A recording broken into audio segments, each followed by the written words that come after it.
boa tarde. Depressão, síndrome do pânico e crises de ansiedade. Levantamento realizado pela Associação dos Magistrados Brasileiros aponta que os juízes do Brasil estão entre os que mais adoecem em razão da função. A cobrança constante e o excesso de trabalho estão entre os principais motivos. Eu sou Rafaela Vivas e esse é apenas um dos destaques do dia. Confira os demais. Superior Tribunal de Justiça determina a citação do jogador Robinho no processo que discute cumprimento da pena por estupro no Brasil. Plenário virtual. Supremo Tribunal Federal julga reclamação que discute a obrigatoriedade da realização de audiência de custódia em todas as modalidades de prisão. E ainda, Justiça Eleitoral completa 91 anos.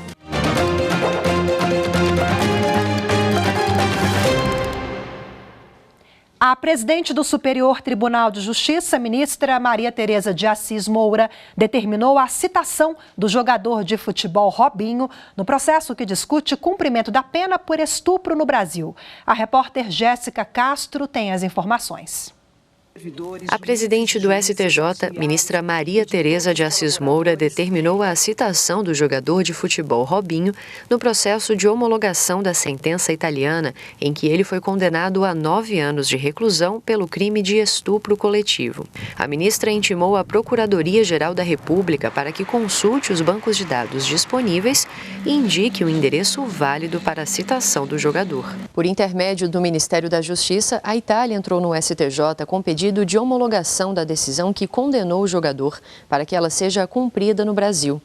O pedido veio acompanhado de uma nota técnica em que o Ministério da Justiça informa que a Itália buscou a extradição do jogador, mas não obteve sucesso diante do impedimento da Constituição Federal, que estabelece que nenhum brasileiro nato pode ser extraditado. Ao dar prosseguimento à demanda, a presidente do STJ pontuou que, em exame preliminar, o pedido atende aos requisitos legais para homologação, de acordo com o regimento interno do tribunal. Após a citação de Robinho, se a defesa apresentar contestação, o processo será distribuído para um relator integrante da Corte Especial. Em caso de não contestação, a atribuição de homologar sentença estrangeira é da presidência do STJ. O Supremo Tribunal Federal começou a julgar hoje, em plenário virtual, a reclamação que discute a obrigatoriedade da realização de audiência de custódia em todas as modalidades de prisão. Acompanhe mais detalhes com Anderson Arcoverde. A reclamação foi apresentada pela Defensoria Pública do Rio de Janeiro contra o Tribunal de Justiça do Estado. A Defensoria alega que o tribunal, ao estabelecer a realização de audiências de custódia apenas em casos de prisão em flagrante, descumpriu uma decisão do STF.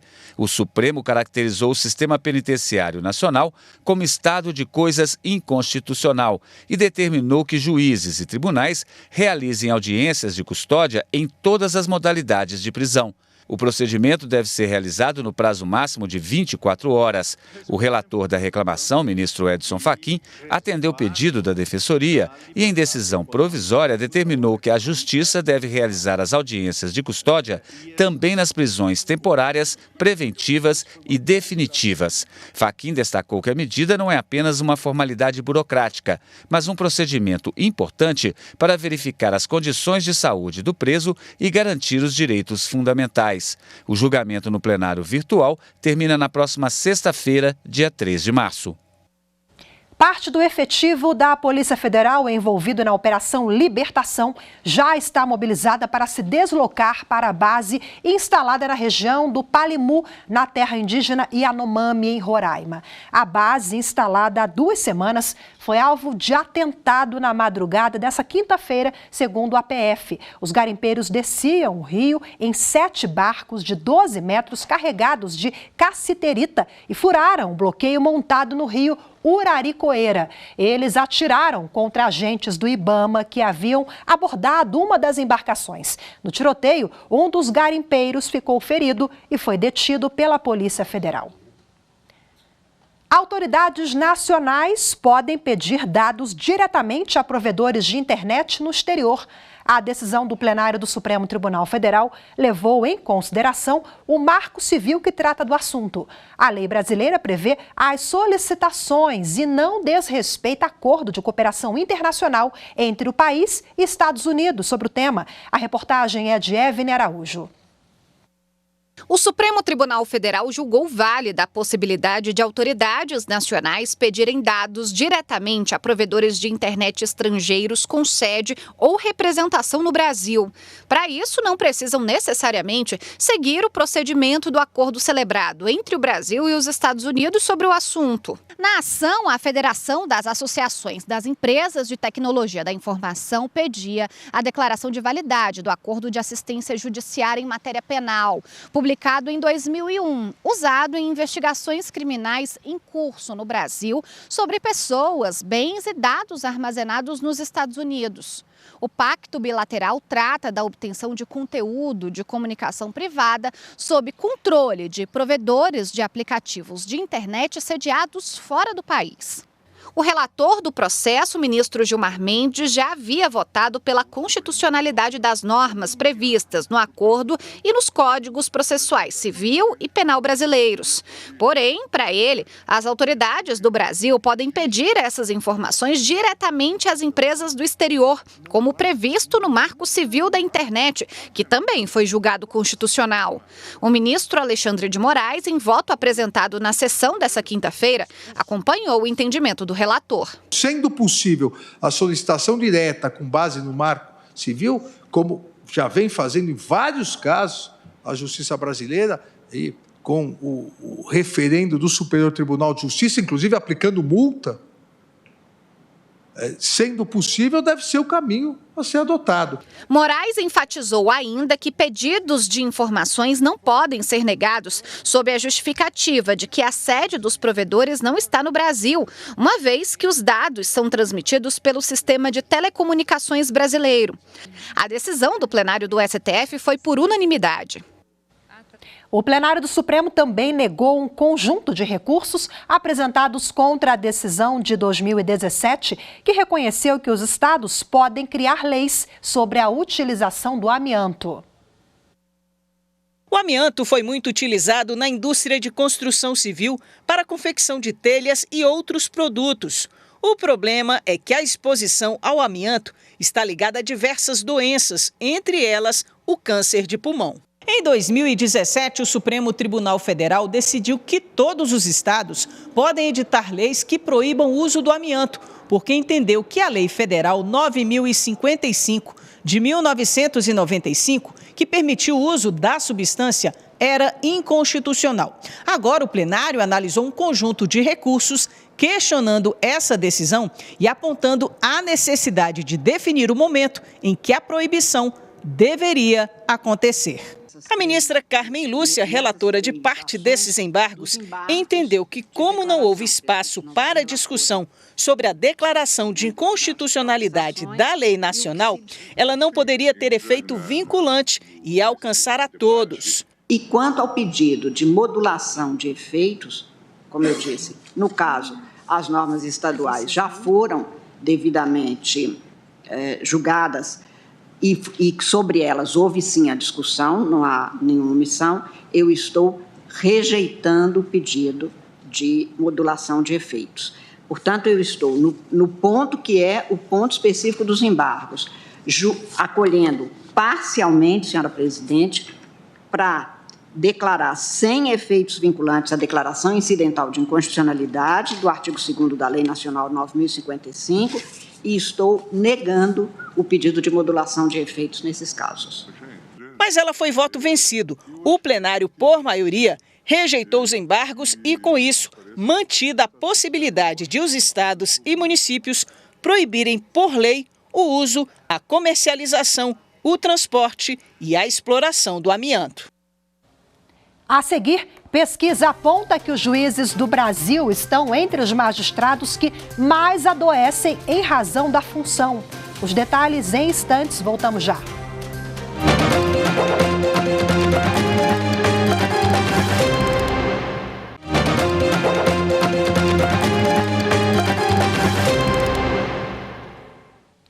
levantamento realizado pela Associação dos Magistrados Brasileiros mostrou que os juízes do Brasil estão entre os magistrados que mais adoecem em razão da função.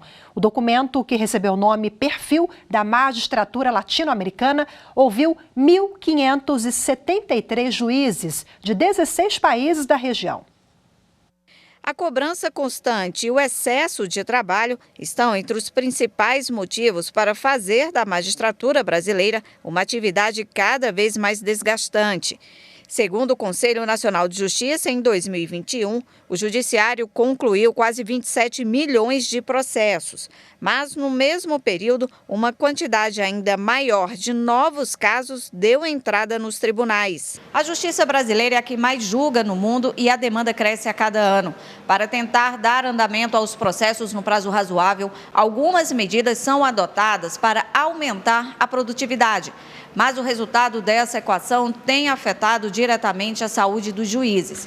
Segundo o levantamento realizado pelo Centro de Pesquisas Judiciais da Associação dos Magistrados Brasileiros, em parceria com a Federação Latino-Americana de Magistrados, 51% dos juízes brasileiros passaram a necessitar de acompanhamento médico ou psicológico após ingressarem na magistratura. O Brasil é o segundo país com mais casos. À frente dele, o Uruguai tem 53% e em terceiro lugar vem o Chile, com 50%. 62% dos magistrados afirmaram que os episódios de depressão, síndrome do pânico e crises de ansiedade têm sido mais frequentes entre a categoria. E 77% dos juízes brasileiros afirmaram que o nível de estresse aumentou no último ano. A Associação dos Magistrados Brasileiros também alerta que a desvalorização da carreira, as violações das prerrogativas da magistratura e as ameaças que os juízes sofrem também contribuem para o adoecimento. E para repercutir o assunto, a repórter Carolina Chaves conversou com o presidente da Associação dos Magistrados Brasileiros, Frederico Mendes Júnior. Vamos acompanhar. Doutor Frederico, muito obrigada pela participação. Presidente, a situação dos juízes no Brasil é grave?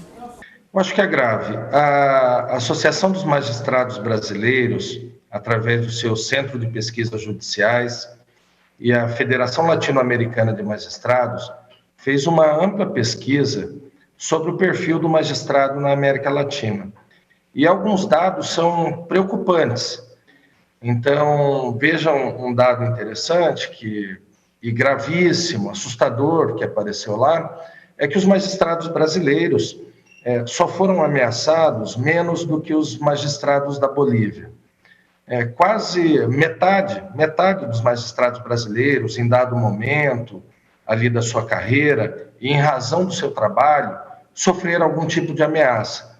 Isso é um dado gravíssimo, né? Porque quando você pensa o Brasil como esse país enorme, continental, gigantesco, com tantos recursos, me parece que a magistratura não deveria estar nessa situação, né? E tão exposta, de tanta fragilidade, correndo riscos como esses.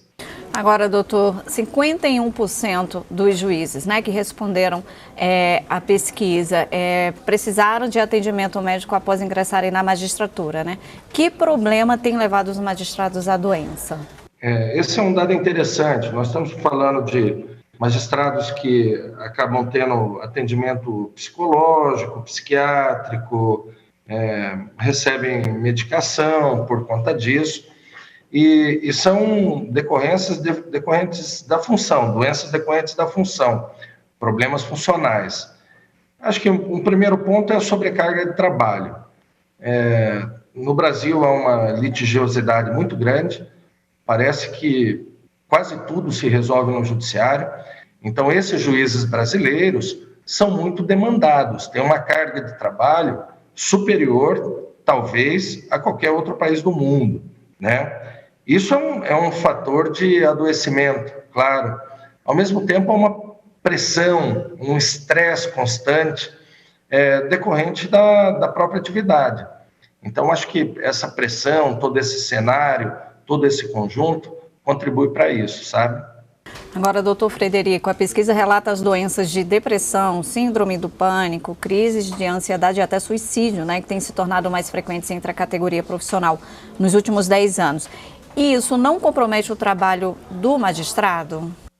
É claro que todos esses fatores, se ele está adoecido, se ele está com depressão, se ele está com síndrome do pânico, é claro que isso tudo afeta o julgamento, afeta suas decisões, não é? O ideal é que esse magistrado tenha tranquilidade, que você consiga diminuir um pouco essas preocupações, todos esses fatores que tornam ali a vida desse magistrado mais complexa. O senhor acredita que a situação aumentou nos últimos anos em razão de decisões tomadas no curso dos processos judiciais e até mesmo os ataques que o judiciário vem sofrendo nos últimos anos? Eu não tenho a menor dúvida que isso aumentou nos últimos anos em razão das decisões judiciais, em razão dos próprios processos. Nós tivemos nos últimos 10 anos, por exemplo, caso de pessoas, de marginais, atirando em juiz dentro de prédio de fórum.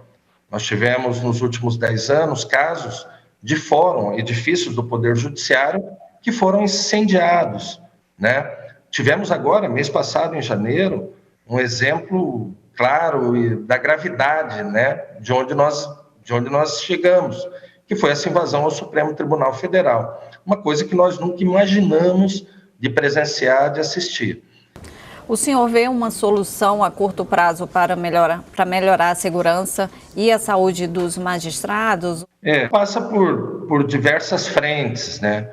Uma dessas frentes é um incentivo ao esporte, a atividades lúdicas, a acompanhamento psicológico, mas mais que isso também, o que é necessário é que o magistrado tenha suas prerrogativas respeitadas, quer dizer, talvez se a Constituição fosse integralmente cumprida também, na parte que prevê, sempre, todo ano, havendo inflação, vai ocorrer reposição inflacionária sobre os subsídios da magistratura, como ocorre com qualquer categoria de trabalhador, com todos os trabalhadores da iniciativa privada, inclusive. Eu acho que são fatores que colaboram para que você tenha uma mudança nesse quadro, sabe? Ok, doutor Frederico, é isso. Muito obrigada pela participação aqui na TV Justiça. Muito grato, viu? Muito obrigado pela atenção, tá? A seguir, Justiça Eleitoral completa 91 anos. Até já!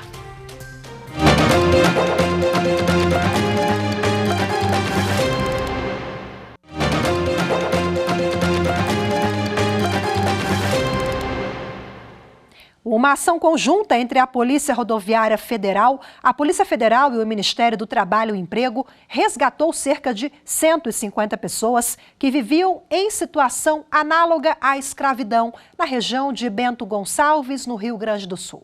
Acompanhe na reportagem de Carolina Chaves. A Polícia Rodoviária Federal e o Ministério do Trabalho chegaram ao alojamento em Bento Gonçalves depois que 3 trabalhadores fugiram e denunciaram à Polícia Rodoviária Federal que eram mantidos em situação semelhante à escravidão. As equipes confirmaram a situação degradante em que viviam cerca de 150 trabalhadores.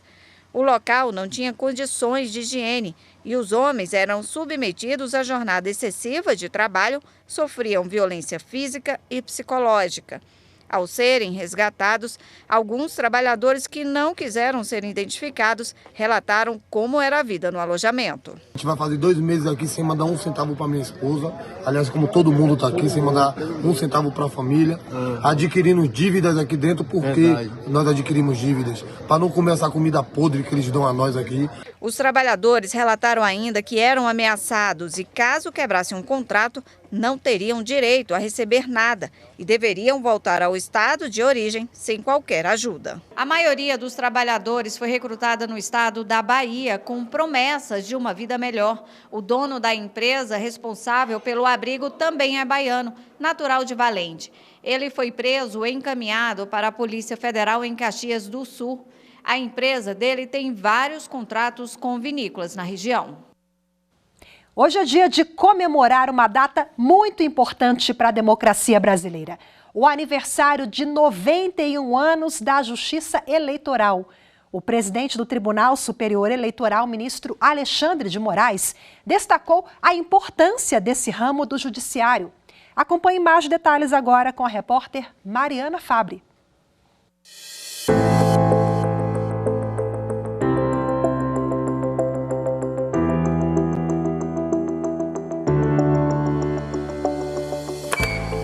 No dia 24 de fevereiro, a Justiça Eleitoral completa 91 anos. O marco dessa data tão importante foi a criação do Código Eleitoral, em 1932, que deu estrutura e foi a origem da construção do sistema eleitoral que conhecemos hoje. Junto com a Justiça Eleitoral, também nasceram conquistas importantes para a sociedade brasileira, como o voto secreto e o voto feminino. O Brasil, aliás, foi um dos primeiros países a universalizar o voto. E a Justiça Eleitoral vem se aprimorando ao longo dos anos. O Código Eleitoral que usamos hoje, por exemplo, foi estabelecido em 1965. E é lá que estão todas as atribuições da Justiça Eleitoral. Organizar o eleitorado nacional, fixar os locais de votação, impor multas e penalidades, registrar as pesquisas eleitorais, efetuar o registro e o cancelamento de partidos políticos, distribuir o tempo da propaganda eleitoral e analisar a prestação de contas de partidos e candidaturas. Ou seja, administrar todo o processo eleitoral, incluindo a preparação, a totalização, a proclamação dos resultados e a diplomação de quem for eleito.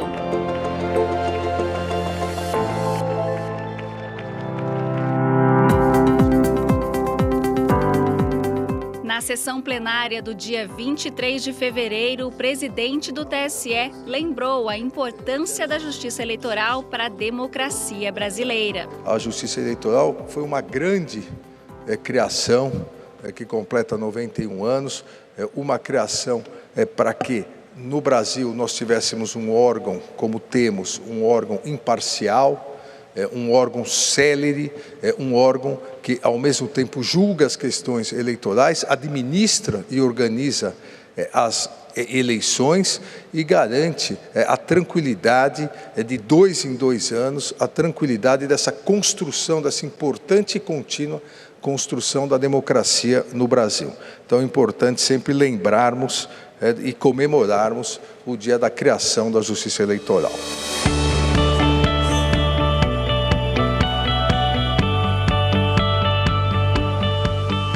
E a Justiça Eleitoral continua trabalhando para trazer cada vez mais segurança e transparência ao processo eleitoral. Nada melhor para ilustrar essa constante inovação que a implementação do Sistema Eletrônico de Votação em 1996. Mas, além das evoluções tecnológicas, a Justiça Eleitoral é feita, sobretudo, de pessoas. São servidores, colaboradores, juristas, mesários e, claro, eleitoras e eleitores, que se dedicam a construir e fortalecer a participação social democrática no país.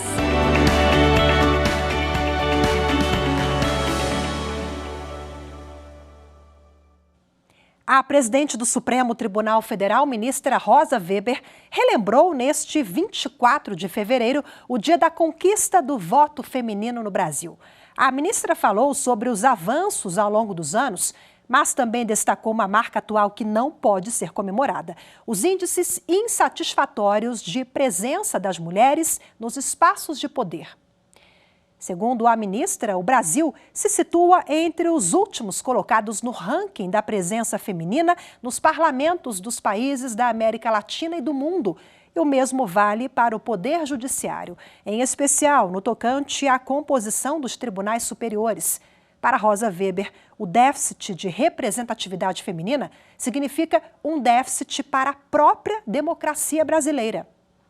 A ministra ainda ressalta que reverter essa disparidade histórica de representação é um desafio imposto a todos. A ministra Rosa Weber afirma que o Supremo Tribunal Federal está e continuará empenhado na defesa da democracia e no aperfeiçoamento do Estado democrático de direito. O Jornal da Justiça de hoje fica por aqui. Muito obrigada pela sua companhia. Uma ótima tarde, excelente fim de semana. Tchau, tchau.